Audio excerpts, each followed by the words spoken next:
Hello everyone and welcome to this Video Sans Frontières video. My name is Jay Wakefield and today I thought I would do something a wee bit different. I want to share with you my childhood, the favourite game of my childhood. Now, this game was originally for the PlayStation 1, and when I first played it I hated it because originally when my family first got their PlayStation 1, which was actually our first console, we used to work it on you played until you died. So while my older brother was extremely skilled at the PlayStation, he could actually be on there for a while. I would literally probably get seconds until I fell down the first hole or what have you. However, turn taking then turned to the more conventional, you get an allotted amount of time each, which was brilliant, because it meant we all got a fair amount of time. But anyway, as that happened, so too did my appreciation for this game. In fact, the whole family loved this game. And while we originally got our PlayStation with two games, Ridge Racer and High Octane, we actually did get a demo disc, Demo 1, which actually had a demo of Crash Bandicoot on it. The Crash Bandicoot,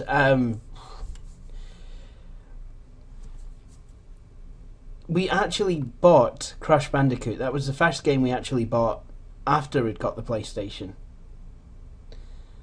I remember in the spring bank holiday of 1997, which in the UK was a holiday that would take place sometime around May, late May, early June. During that holiday, my parents actually got, they'd actually borrowed a copy of Crash Bandicoot from, another of our family friends.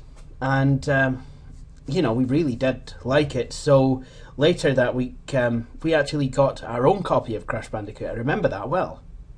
It was absolutely brilliant. Anyway, what I'm going to do for you now is just play through a wee bit of it. But before I do that, I'd like to tell you a bit about the game. A wee bit of the story. Basically, the story goes that there was an evildoer, as there usually is, who was wanting to develop an army of genetically modified, genetically adapted, anthropomorphic creatures to do his bidding. He had some sort of nefarious plan, I can't fully remember which, but Crash Bandicoot was not to Cortex's liking. I can't remember why. So he was literally, he was actually chased out of a window. Unfortunately, they had still captured Crash's love interest, a female Bandicoot called Tona. And it was Crash's objective to save this woman and defeat Cortex. Of course, Crash Bandicoot was basically, he fell in the sea and was basically washed up onto Insanity Beach on the first island. These islands are supposedly set, the fictitious islands set somewhere around Australia, I do believe.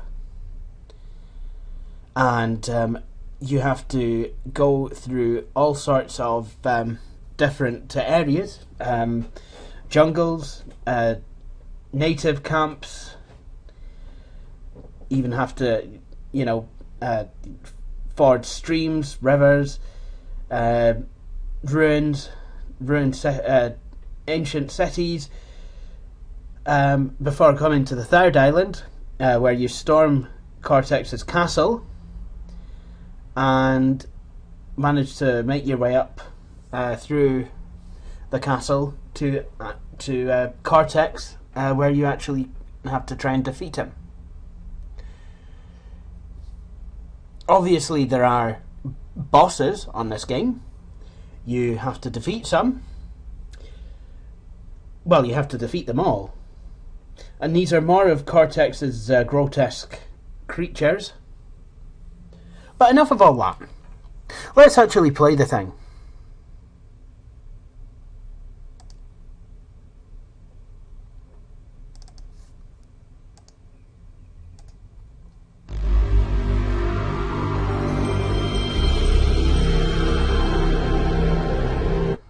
Whoops.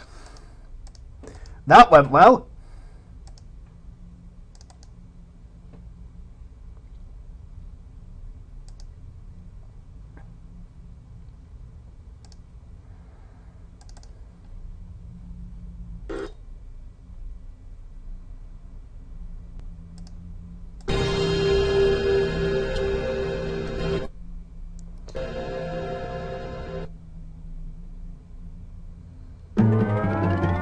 So the game starts off, rightly enough, with the theme music.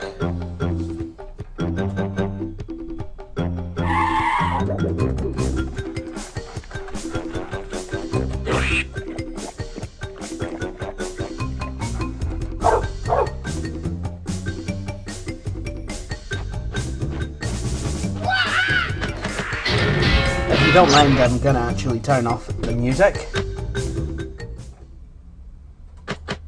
So what I'm gonna do is I'm actually going to play a level that I saved earlier. And this is a level that used to appear on the demo discs for Crash Bandicoot. Jungle Rollers.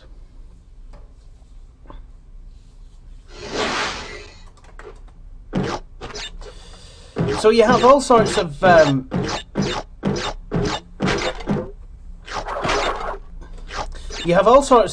different obstacles to overcome here. I don't know why it's running slower. It was running absolutely fine before I switched on the screen cam software. But here we are. This is Crash Bandicoot. You've, as you can see, you've got holes to overcome. You've got wee skunks there.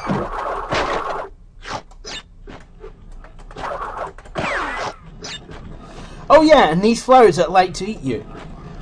Something shared with Pandemonium. Not this time, mister. Oh, and on this level we have rollers that can squash a Bandicoot flat.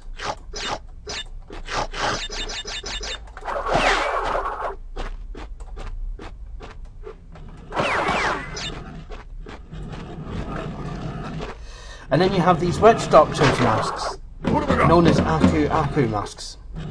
Basically, he can actually port himself anywhere. He was designed to help. He was designed to actually help travellers, or so the story would say. If you get three of these in a row, you actually get to wear him like a face mask and attain a short period of invincibility to minor obstacles. So that would be things like skunks, rollers, flowers, but not holes.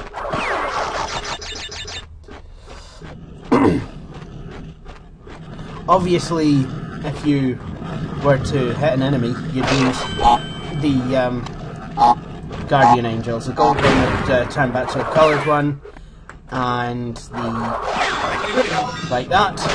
And if I was to actually hit another enemy or another trap, I would lose that guardian angel, and then it would just be me defenseless, completely unable to defend myself against any kind of a trap. Now, you do normally have bonus rounds, but as I've already played through the bonus round on this level, it is just a checkpoint. So that is that level completed. Oh, and of course I've missed 3 boxes, but that's because I need a gem. I need a gem which I would collect from another level by collecting all the boxes in that level. And the level that the green gem goes to is the Lost City, for anyone trying to play Crash Bandicoot or anyone who's just discovered the game. So what do I think of this game? Well, like I said, as a child, when, you know, first couple of weeks of knowing the game, I absolutely hated it. But now it is arguably probably my most favourite game on any platform. You know, Crash Bandicoot is a character that, you know, I've grown up with. You know, and it's always good to get these old games out and play them again. I like the level. I like how these levels are nicely coloured. I love the detailing that goes into these levels as well.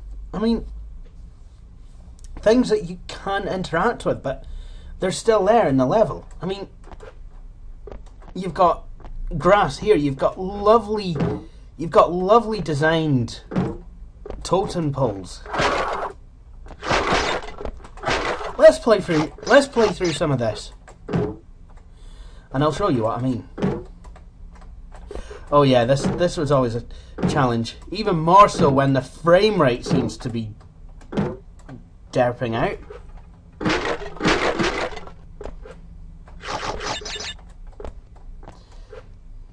Oh, I think the ship has sailed. I can still spin him away though. So as you can see, the brightly coloured things as we walk past. Oh, and there's a bonus ticket.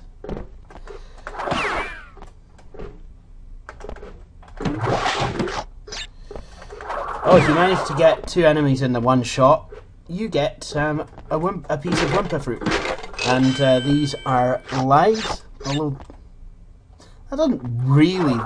That life looks sort of like Crash, but not really. It looks kind of more like a cheesy 90s Flash Harry sort of person. Like, hi. You know.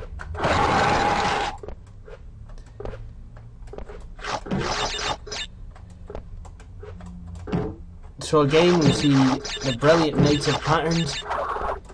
And up here, you can get to see a wee bit of the sky. Well, out of the window, out of the gaps in the roof paneling, so to speak. Oh yeah, here are the killer totem poles. As very well demonstrated by me there.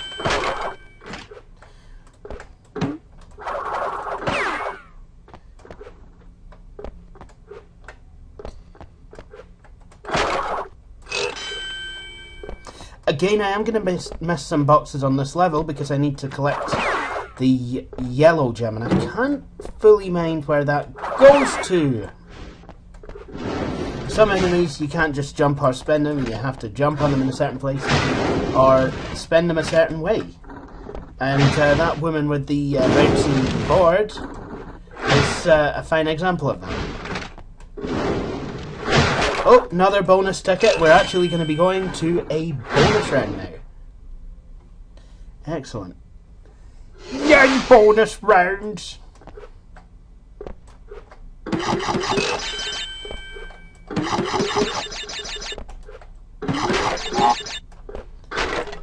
Oh no! A TNT! Femagoni D!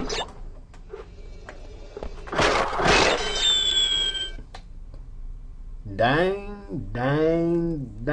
If I'd finished that bonus round, I would have been given the opportunity to save my progress. And that is probably my one major... Well, I have 2 major annoyances. You've got to go through the levels without dying at all to get the gems. Something which was thankfully You could just collect all the boxes in later versions of Crash Bandicoot to collect the gems. However, on this game, one thing that I do not like is that you have to complete the bonus round before you are given the right to save. Yep. That is actually a thing. Again, that was something that was solved in Crash Bandicoot 2 and 3. And the Wrath of Cortex, you could save at any given point during the game. So, those are my two main annoyances with Crash Bandicoot. Apart from that, would I recommend the game to anyone? Yes. Would I recommend anyone buys a... Well, you can still buy this. I believe you can still buy it on the PlayStation Network for newer devices. And I know that PlayStation 3s are very ably able... They are very ably able to... They can very ably emulate the PlayStation 1, the original PlayStation, which is something that I do like. I also very much like how, well, I just love this game, and I would recommend anyone with access to a Sony PlayStation style device to either purchase this game on the PlayStation Network or look on eBay and buy the actual CD-ROM of the game, whichever is easier for you. But that concludes this video from Frontier Video. If you enjoyed it, please feel free to subscribe to my channel. While you're there, if you have a look at some of my other videos and find that you like those as well, please feel free to like us on Facebook. The URLs of both the channel and Facebook page will follow. But apart from that, thank you very much for watching this video, and I hope you will all tune in for my next one.